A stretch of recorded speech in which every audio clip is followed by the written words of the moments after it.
Hello दोस्तों, आज हम स्टार्ट करेंगे एनसीईआरटी का बहुत ही प्यारा chapter reproduction in flowering plants. ये बहुत ही इंटरेस्टिंग चैप्टर है। हमें इसे लाइन टू लाइन पढ़ेंगे। ये नीट और बोर्ड एग्जाम्स दोनों के लिए अच्छा वेटेज रखता है। बहुत ही अच्छे अच्छे क्वेश्चन आते हैं इससे। बहुत ही अच्छा चैप्टर है। इस चैप्टर को हम 3 वीडियोज़ के अंदर कंप्लीट करेंगे, क्योंकि एक साथ कवर करेंगे तो आप बोर हो जाओगे या परेशान से हो जाओगे लगातार इसको पढ़ोगे। तो मैं इसको 3 वीडियोज़ के अंदर कवर करूँगा, जिससे आप हर एक वीडियोज़ पढ़ने के बाद एनसीईआरटी को लाइन टू लाइन आराम से पढ़ सकोगे। और अगर आपको एक्सप्लेनेशन अच्छा लगे तो वीडियो को लाइक करें और चैनल को सब्सक्राइब करें। तो हम ये स्टार्ट करते हैं। ये पहला पैराग्राफ दे रखा है, इसमें चैप्टर का इंट्रोडक्शन है। इसके अंदर ये बता रखा है कि इस पूरे चैप्टर में हम क्या डिस्कस करेंगे, कि फ्लावरिंग प्लांट्स में सेक्सुअल रिप्रोडक्शन कैसे होता है, फ्लावर के क्या पार्ट्स होते हैं, उनका क्या फंक्शन है, सीड का फॉर्मेशन, फ्रूट का फॉर्मेशन क्या होता है और कैसे होता है, ये समझा है इसके अंदर। तो अपन सीधा स्टार्ट करते हैं फ्लावर टॉपिक से। Flower A fascinating organ of angiosperm. एक बहुत ही अच्छा ऑर्गन है फ्लावर एंजियोस्पर्म का। Human beings have had a intimate relationship with flowers since time immemorial. आपको पता है कि फ्लावर के साथ ह्यूमन बींग का एक अच्छा रिलेशनशिप है। Flowers are object of aesthetic, ornamental, social, religious and cultural value. They have been used as symbol for conveying important human feelings such as love, affection, happiness, grief, mourning, etc. Flowers है ये aesthetic, ornamental, सजावटी, social, religious, cultural case, ये इनमें बहुत सारे case में use होता है। आपको पता है फ्लावर किस किस के में।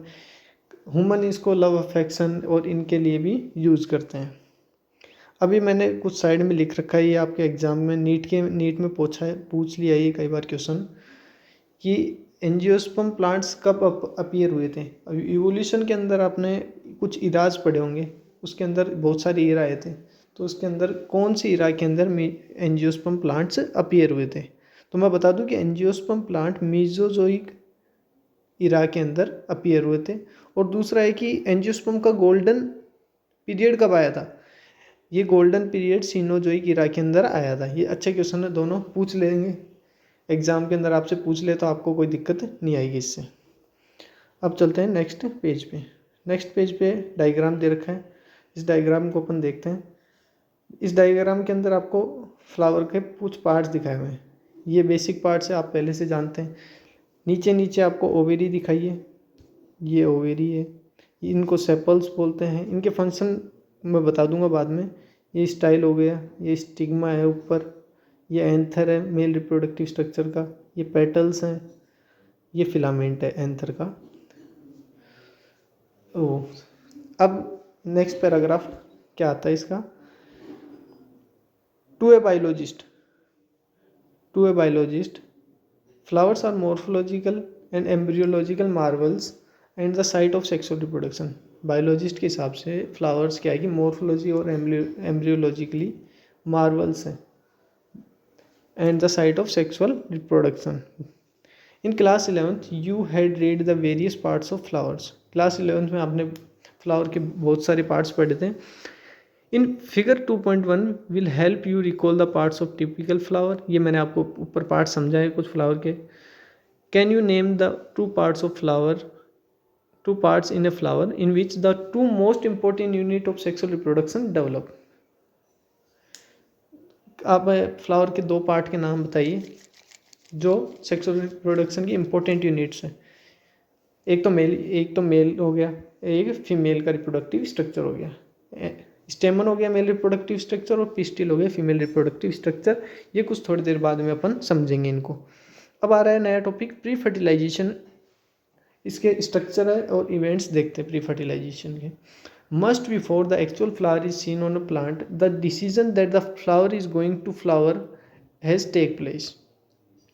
एक्चुअल फ्लावर प्लांट के ऊपर सीन होने से पहले फ्लावर में कुछ चेंजेस जो होते हैं, प्लांट के अंदर कुछ चेंज होते हैं, उसमें several hormonal and structural changes are initiated which lead to differentiation and further development of the flower primordium. Plant के अंदर फ्लावर बनने से पहले कुछ हार्मोनल और स्ट्रक्चरल चेंज शुरू होते हैं, जिससे डिफ्रेंशिएशन होंगे और कुछ डेवलपमेंट होंगे फ्लोरल प्राइमोडियम में, और जिस वो लेटर फ्लावर में डेवलप होगा। Inflorescences are formed which bear the flower buds and then the flower. Inflorescence क्या है? फ्लावर का अरेंजमेंट इनफ्लोरेसेंस होता है। In the flower the male and female reproductive structures the androecium and gynoecium differentiate and develop. Flower के अंदर male और female reproductive structure होती है, मेल एंड्रोशियम और फीमेल रिप्रोडक्टिव स्ट्रक्चर गाइनोशियम, ये आप जानते हैं। You would recollect that the androecium consist of a whole of stamens represent the male reproductive organ and the gynoecium represent the female reproductive organ। स्टेमन का वोल्ड को क्या बोलते हैं? मेल रिप्रोडक्टिव ऑर्गन रिप्रेजेंट करता है, और गाइनोशियम फीमेल रिप्रोडक्टिव ऑर्गन को represent करता है। नेक्स्ट पेज के ऊपर नया टॉपिक आया, ये मेल रिप्रोडक्टिव ऑर्गन है स्टेमन, उसको माइक्रोस्पोरेंजियम और पोलन ग्रेन भी टर्म इसमें डिस्कस किए इस पैराग्राफ में। Figure 2.2a shows the two parts of a typical stamen, the long slender called the filament and the terminal bilobed structure called the anther। स्टेमन, typical स्टेमन के दो parts होते हैं, long slender तो anther filament, और जो terminal ऊपर ऊपर ये आपको बाइलोब्ड, ये बाइलोब्ड आपको एंथर दिख रहा होगा। दो पार्ट्स होते हैं, एक फिलामेंट और एक एंथर। ये इसका फिलामेंट हो गया, ये आप देख पा रहे हैं सिलेंड्रिकल फिलामेंट होता है। अब आते हैं वापस, द प्रोक्सिमल एंड, मैं यहाँ रीड कर रहा हूँ अभी। The proximal end of filament is attached to the thalamus और the petal of a flower.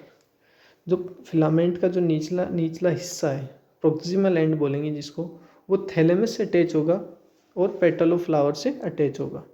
The number and length of stamen are variable in flowers of different species. जो stamen की length और number है, ये अलग अलग flower के अंदर वेरिएबल हो सकती है, चेंज हो सकती है। इसके नंबर भी बढ़ सकते हैं, घट भी सकते हैं, इसमें लेंथ में भी बहुत सारे चेंज देखे जा सकते हैं। If you were to collect a stamen each from 10 flowers each from different species and arrange them on slide, you would be able to appreciate the large variation in size seen in nature। आप 10 स्टेमन लीजिएगा, सारे अलग अलग species के, उनको आप slide के ऊपर रखिएगा, और आप क्या सीन करेंगे कि इनके साइज के अंदर बहुत ज़्यादा वेरिएशन आपको नेचर में मिलेगा। Careful observation of each स्टेमन under a dissecting microscope and making neat diagrams would elucidate the range in shape and attachment of anther in different flowers। इसके अंदर आप केयरफुल ऑब्जर्वेशन करोगे माइक्रोस्कोप के अंदर डिसेक्ट, तो आपको एक शेप और उसके एंथर में कहाँ अटैच होते हैं ये आपको डिफरेंट फ्लावर्स के अंदर आपको दिखेगा। अब अगला पैराग्राफ अपन देखते हैं। ए typical angiosperm anther is bilobed. एक टिपिकल एंजियोस्पर्म का एंथर होता है ना, जो बाइलोब्ड होता है, उसके अंदर 2 लोब्स होते हैं, with each lobe having 2 theca, और हर एक लोब के अंदर 2 थीका 2 कवरिंग्स होते हैं। सो उस टर्म्स को क्या बोलेंगे? डाइथीकस। 2.2 फिगर बी में दिखाया हुआ है, ये आपको मैं दिखाता हूँ, ये रहा। इसके अंदर आपको ये दिखाया गया है पोलन ग्रेन्स, ये पोलन सैक है, ये 4 पोलन सैक है, ये आपको दिखाया गया है इसके अंदर। तो अब वापस चलते हैं। Often A longitudinal groove runs lengthwise separating the theca. Length के अलोंग इसके अंदर एक ग्रूव रन करता है जो इसको सेपरेट करता है डेhiscence के टाइम पे। Let us understand the various types of tissues and their organisation in the transverse section of anther. Figure 2.3a के अंदर अपन इसको देखेंगे। मैं आपको एक बार थ्योरी समझाते तो फिर डायग्राम में बहुत अच्छी तरह से आपको समझ में आएगा। The bilobed nature of an anther is very distinct in the transverse section of anther. जो बाइलोब्ड नेचर है एंथर का, वो आपको ट्रांसवर्स सेक्शन के अंदर बहुत ही अच्छी तरह से दिख पाएगा। अब हाईलाइटेड है वो देखना, इस चैप्टर में जो भी हाईलाइटेड है उनको अच्छी तरह याद रखना और पॉइंट हो। The anther is a 4-sided tetragonal structure consisting of 4 microsporangia located at the corner, 2 in each lobe। Anther क्या है कि टेट्रागोनल है, इसके 4 साइड होती हैं, हर एक साइड में एक माइक्रोस्पोरेंजिया होगा, तो इसके अंदर टोटल 4 माइक्रोस्पोरेंजिया होंगे हर एक कॉर्नर पे। और एक लोब के अंदर 2 माइक्रोस्पोरेंजिया होंगे, दूसरी लोब के अंदर 2 माइक्रोस्पोरेंजिया, तो टोटल 4 माइक्रोस्पोरेंजिया हो गए। नेक्स्ट पैराग्राफ देखते हैं। The microsporangia develop further and become pollen grain. जो माइक्रोस्पोरेंजिया होती है उसमें कुछ फर्दर डेवलपमेंट होंगे और वही आगे जाके पोलन सैक में कन्वर्ट हो जाएगी। They extended longitudinally all through the length of anther and are packed with pollen grains। वो लेंथ के अलोंग पूरे एंथर के अंदर पोलन ग्रेन से भर जाएगा, पैक हो जाएगा। अब देखते अपन स्ट्रक्चर ऑफ माइक्रोस्पोरेंजियम। माइक्रोस्पोरेंजियम का स्ट्रक्चर कैसा है ये। It in A transfer section A typical microsporangium appear near circular in outline. एक ट्रांसफर सेक्शन माइक्रोस्पोरेंजियम का अपन देखेंगे तो वो एक बाहर से एक सर्कुलर आउटलाइन दिखेगी। It is generally surrounded by 4 layers. जो माइक्रोस्पोरेंजियम होता है वो 4 लेयर से सराउंड होता है। पहली आउटर लेयर है एपिडर्मिस, फिर अंदर एंडोथीशियम, फिर है मिडल लेयर और इनर लेयर है tapetum. The outer 3 layers perform the function of protection and help in dehiscence of anther to release the pollen। जो आउटर 3 लेयर्स हैं एपिडर्मिस, एंडोथीशियम, मिडल लेयर, ये protection का function करती है। और जो अंदर ही अंदर वाली लेयर है टेपिटम, वो नरिशमेंट का फंक्शन करती है। और जो the outer 3 wall layer perform the function of protection and help in dehiscence of anther to release the pollen. Outer 3 layers मैंने बताया आपको प्रोटेक्शन करती है और डेhiscence एंथर को फटता है तो उससे पोलन रिलीज होता है, उसके अंदर इन तीनों लेयर का फंक्शन होता है। The innermost layer is tapetum. It nourish the developing pollen grain. ये मैंने बताया आपको, टेपिटम नरिश करता है डेवलपिंग पोलन ग्रेन का। Cells of the tapetum possess dense cytoplasm and generally have more than one nucleus. जो टेपिटम सेल होती है उसमें उसके डेंस साइटोप्लाज्म होता है उसके अंदर, और उसमें एक से ज़्यादा न्यूक्लियस होते हैं। ये याद रखना, नीट में क्वेश्चन पूछ लिया गया इन लेयर का और ये अच्छा क्वेश्चन बनता है यहाँ से। अब आ रहा है नीचे नया paragraph. When the anther is young, a group of compactly arranged homogeneous cells called the sporogenous tissue occupies the center of each microsporangium। जब एंथर स्टार्टिंग में बनता है तो उसमें एक सेंटर के अंदर होमोजीनियस सेल्स ऑक्यूपाई करता है माइक्रोस्पोरेंजियम, उनको बोलते हैं अपन स्पोरोजिनस टिश्यू। स्पोरोजिनस टिश्यू ही आगे ग्रो होता है। आगे देखते हैं नई प्रोसेस है माइक्रोस्पोरोजेनेसिस। माइक्रोस्पोरोजेनेसिस क्या है? एज द एंथर डेवलप, जैसे जैसे एंथर डेवलप होता है, the cells of sporogenous tissue undergo meiotic division to form microspore tetrad. Microsporogenesis process के अंदर क्या होता है कि जैसे स्पोरोजिनस टिश्यू था जो होमोजीनियस सेल से बना हुआ था, उसके अंदर फर्दर मियोटिक डिवीजन्स होते हैं, रिडक्शनल डिवीजन बोल दो या मियोटिक डिवीजन होते हैं, वो माइक्रोस्पोर टेट्राड फॉर्म करता है। अब ये क्वेश्चन पूछ रखा है, अच्छा क्वेश्चन है इसका, what would be the ploidy of the cells of the tetrad. Tetrad की सेल्स की क्या प्लॉइडी होती है? वो होती है हैप्लॉइड्स। वो मियोटिक डिवीजन से बनते हैं और क्या प्लॉइडी है उसकी? Haploid, n haploid, n. अब ये डायग्राम दिखा रखा है आपको, 3 डायग्राम है। पहला डायग्राम, ए डायग्राम देखो। ए डायग्राम में आपको यहाँ पे ये दिखाया गया है कनेक्टिव, ये कनेक्ट करता है फिलामेंट को एंथर से, और आउटर लेयर एपिडर्मिस है, फिर इनर लेयर उससे एंडोथीशियम है, फिर है मिडल लेयर है, फिर इनर मोस्ट लेयर टेपिटम है। ये इसमें दिखाया गया है। अब एक स्पोरेंजियम को यहाँ पे शो किया गया है जूम करके। अब इसको देखते हैं अपन, डायग्राम बी को देखेंगे। डायग्राम बी के अंदर देखेंगे कि आउटर लेयर यहाँ एपिडर्मिस शो की गई है आपको। एपिडर्मिस के बाद में यहाँ एंडोथीशियम है, ये अब ये मिडल लेयर है, फिर टेपिटम है, और फिर टेपिटम के अंदर माइक्रोस्पोर मदर सेल होती है। ये डायग्राम भी आपको मैंने बताया है। 3 लेयर होती थी, outer epidermis, endothecium, middle layer, फिर इनर मोस्ट होती थी टेपिटम, इन आउटर 3 का फंक्शन था प्रोटेक्शन का और डेhiscence ऑफ एंथर का, और टेपिटम का फंक्शन था नरिशमेंट का। अब देखते अपन लास्ट वाला डायग्राम। इस डायग्राम के अंदर डेhiscence दिखाया गया है एंथर का, जो पोलन ग्रेन्स रिलीज हो रहे हैं। बहुत सारे पोलन ग्रेन फॉर्म हुए थे, वो अब फट गया है, डेhiscence हो गया है। अभी एंथर यहाँ पोलन ग्रेन रिलीज कर रहे हैं। अब आ रहा है नया paragraph. As each cell of sporogenous tissue is capable of giving rise to a microspore tetrad. जो स्पोरोजिनस टिश्यू था सेंटर के अंदर माइक्रो स्पोरेंजियम में, वो हर एक सेल माइक्रोस्पोर टेट्राड बनाने की कैपेबिलिटी रखता है। Each one is a potential pollen और microspore mother cell.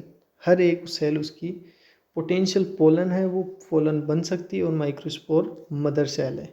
The process of highlighted है, अच्छा the process of formation of microspores from the pollen mother cell through meiosis is called microsporogenesis. Pollen mother cell में meiosis होके microspore form होते हैं, उस process को बोलते हैं माइक्रोस्पोरोजेनेसिस। इसको यहाँ ऐसे बोलते थे कि माइक्रोस्पोर की फॉर्मेशन को बोलते हैं अपन microsporogenesis. The microspores as they are formed are arranged in cluster of 4 cells the microspore tetrad. जो माइक्रोस्पोर्स बनते हैं माइक्रोजेनेसिस से, वो एक क्लस्टर के अंदर अरेंज होते हैं और उसको बोलते हैं माइक्रोस्पोर टेट्राड। 4 माइक्रोस्पोर एक जगह होते हैं। As the anther mature and dehydrate, the microspore dissociate from each other and develop into pollen grain. जैसे जैसे एंथर मैच्योर होते हैं और डिहाइड्रेट होता है पोलन ग्रेन, द माइक्रोस्पोर हैं वो डिसोसिएट होते हैं, चारों टेट्राड आपस में अलग अलग हो जाते हैं चारों, और वो एक पोलन ग्रेन, हर एक पोलन ग्रेन के अंदर डेवलप होता है। Inside each microsporangium, several thousand of microspores or pollen grains are formed that are released with the dehiscence of anther. हर एक माइक्रोस्पोरेंजियम कर हजारों माइक्रोस्पोर या पोलन ग्रेन कह सकते हैं, वो बनते हैं और रिलीज होते हैं डेhiscence के टाइम में। अब आ रहा है पोलन ग्रेन क्या है। पोलन ग्रेन रिप्रेजेंट करता है मेल गेमेटोफाइट को। अच्छा है, क्वेश्चन है, हाईलाइटेड है। If you touch the open flower, open anther of hibiscus or any other flowers, you would find deposition of yellowish powdery pollen grain or your fingers. Hibiscus एक genus है flowering plants का। अगर इनके flower को आप touch करोगे anther को, तो आपका फिंगर्स के ऊपर येलोइश पाउडर डिपॉजिट हो जाएगा, वो है पोलन ग्रेन्स होते हैं। अगर आप उनको एक स्लाइड के ऊपर वाटर ड्रॉप लेके उसके ऊपर अपन डालेंगे, स्प्रिंकल कर छिड़क देंगे, और फिर अपन माइक्रोस्कोप के अंदर ऑब्जर्व करेंगे, तो आपको अलग अलग पोलन ग्रेन्स की शेप और साइज़ का एनालिसिस होगा। ये था इस पैराग्राफ के अंदर। एक सेकेंड, अब आता है, ये मैंने ये बता दिया कि माइक्रोस्कोप के अंदर सीधा pollen grain from different species. अब इस पैराग्राफ से अपन देखते हैं, ये देखेंगे इस पैराग्राफ से। Pollen grain are generally spherical, measuring about 25 to 50 micrometre in diameter. Pollen grain generally spherical होते हैं, उनकी साइज़ लगभग 25 से 50 माइक्रोमीटर डायमीटर होता है। इसके it has prominent layer, 2 layered wall. The outer hard layer is called exine, is made up of sporopollenin which is most resistant organic material non. जो pollen grain की 2 लेयर होती है, outer hard layer होती है उसको बोलते हैं exine, और अंदर वाली होती है इंटाइन। आउटर एक्साइन वो बनती है स्पोरोपोलेनिन। स्पोरोपोलेनिन के अच्छे क्वेश्चन आते हैं नीट के अंदर, बोर्ड के अंदर भी पूछ लेते हैं। स्पोरोपोलेनिन एक बहुत ही मोस्ट रेजिस्टेंट ऑर्गेनिक मटेरियल है अभी तक जितनी भी डिस्कवरी हुए हैं। यह it can withstand high temperature and strong acid and alkali. ये हाई टेम्परेचर, स्ट्रॉन्ग एसिड्स और एल्कलाई से ये कुछ भी फर्क नहीं पड़ता। No enzyme that degrades sporopollenin is so far known. कोई भी एंजाइम इसको स्पोरोपोलेनिन को अभी तक डिग्रेड नहीं कर पाया है। Pollen grain exine has prominent apertures called germ pores. जो आउटर लेयर है पोलन ग्रेन की एक्साइन, उसके अंदर कुछ पोर्स होते हैं, उनको बोलते हैं जर्म पोर्स। जहाँ जहाँ पे स्पोरोपोलेनिन एब्सेंट होगा वो वहाँ ही जर्म पोर होंगे। Pollen grains are well preserved as fossil because of presence of sporopollenin. Pollen grains होते हैं वो फॉसिल्स के तौर पे आपको मिलते हैं। ये किसकी वजह से मिलते हैं? ये स्पोरोपोलेनिन, क्योंकि आउटर लेयर स्पोरोपोलेनिन की है, वो डिग्रेड नहीं होती है और इसके कारण अपने को फॉसिल के तौर पे मिलते हैं। फॉसिल क्या होते हैं? फॉसिल इनका डिपोजिशन होगा बहुत ही सालों तक, जो बाद में मिलेंगे उनको बोलते हैं fossil. The exine exhibit A fascinating arrow pattern and design. Exine के भी बहुत सारे पैटर्न्स है, डिज़ाइन है, ये अलग अलग के अंदर मिलता है। अब आ रहा है कि एक क्वेश्चन पूछ लिया, what is the function of जंप पोर। जंप पोर का फंक्शन क्या होता है?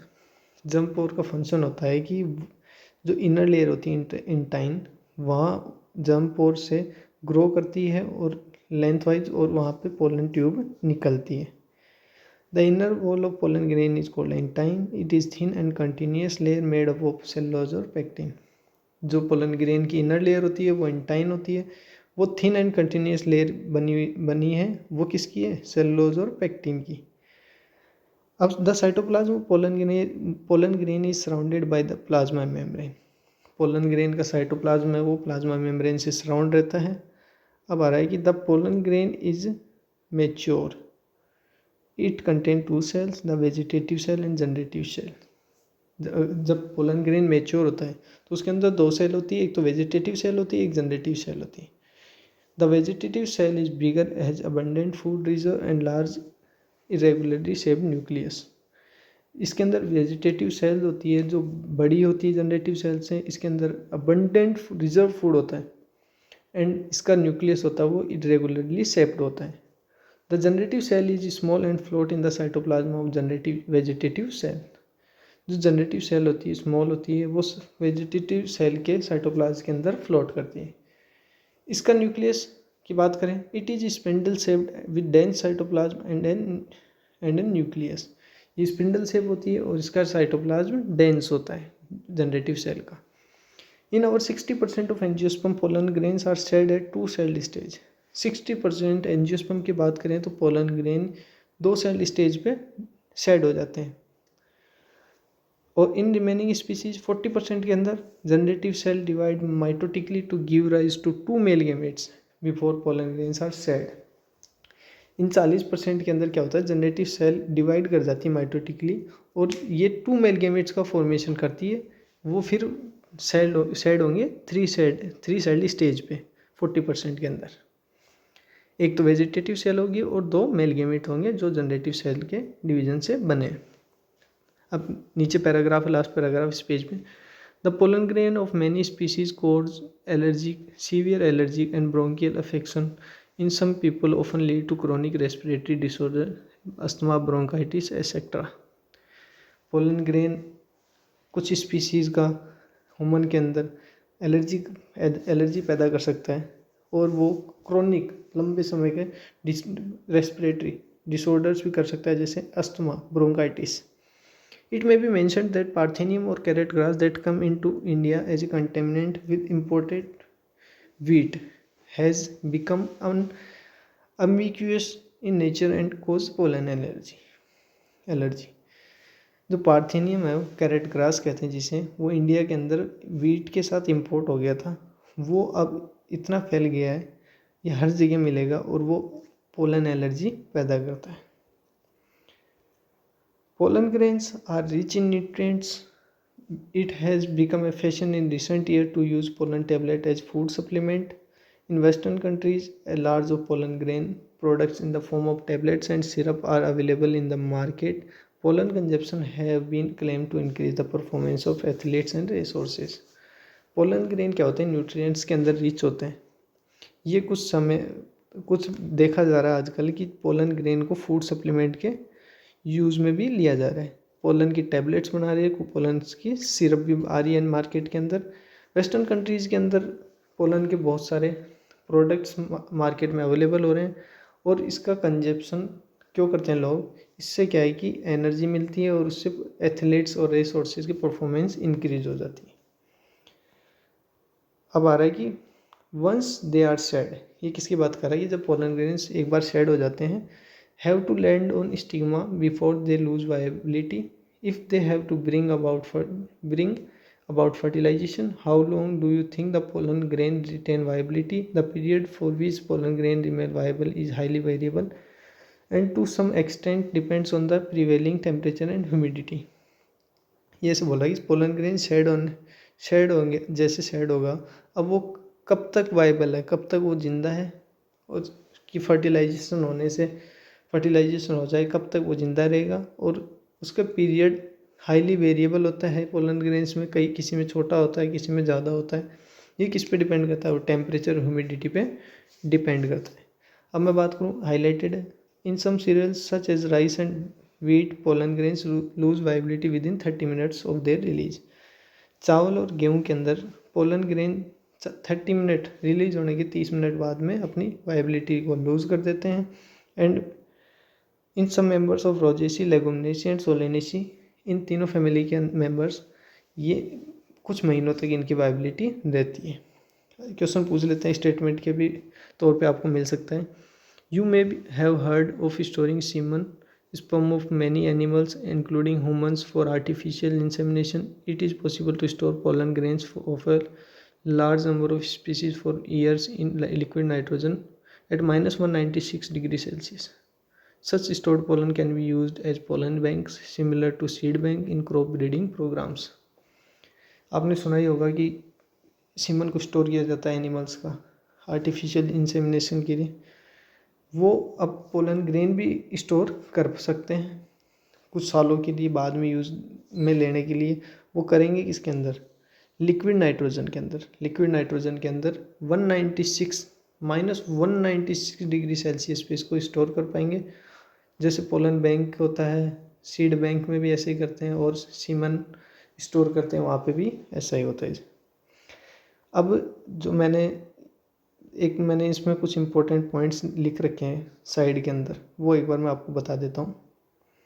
अब ये नीचे लिखा हुआ है कि ये वाले पॉइंट्स, ये नीट में अच्छे क्वेश्चन आते हैं इसके, ये समझा देता हूँ मैं। कुछ मैंने एक्स्ट्रा पॉइंट्स लिख रखे हैं कि for the formation of an gametes बनाने के लिए, मेल गेमेट्स बनाने के लिए कितने माइक्रोस्पोर मदर सेल चाहिएगी, कितनी चाहिएगी, वो n/8 चाहिएगी।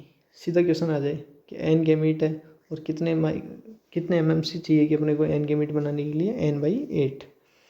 अब आ रहा है नीचे कि बाई n MMC क्या, microspore mother cell, number of developing pollen grain और माइक्रोस्पोर कितने बनेंगे उससे, n माइक्रोस्पोर मदर सेल से 4n पोलन ग्रेन बनेंगे।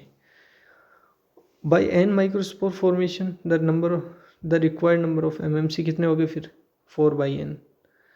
एक MMC से 4 पोलन ग्रेन बन रहे, तो एक पोलन ग्रेन के फॉर्मेशन के लिए कितने चाहिए अपने को MMC, 1/4। अब कुछ नीचे है फीमेल के लिए। अब मेल के अंदर डिवीज़न हुए थे, माइटोसिस और मियोटिक डिवीज़न होते, कितने हुए थे, और माइक्रोस्पोर मदर सेल में फिर जाके माइक्रोस्पोर बना था और मेल गैमेटोफाइट बना था, वो देखते हैं। The number of male gametes which develop by n MMC are 8n। जो मेल गैमेट्स होते हैं वो 8n MMC से 8 मेल गैमेट्स बनते हैं। और माइक्रोस्पोर में 2 माइटोसिस होंगे तब मेल गैमेट बनेगा, और अब माइक्रोस्पोर n था तो इसके अंदर माइटोसिस होंगे। अब माइक्रोस्पोर मदर सेल से अपन मेल गैमेटोफाइट बनाएंगे तो इसके अंदर एक मियोसिस होगा, मियोसिस से माइक्रोस्पोर बनेगा, फिर माइक्रोस्पोर से वापस वो 2 माइटोसिस होकर मेल गैमेटोफाइट बनेगा। ये था कुछ इस प्रकार। तो अब आप अगली वीडियो के अंदर अपन बाकी नेक्स्ट चैप्टर देखेंगे। अगर आपको वीडियो पसंद आए तो लाइक ज़रूर करें वीडियो को और चैनल को सब्सक्राइब करें। Thank you.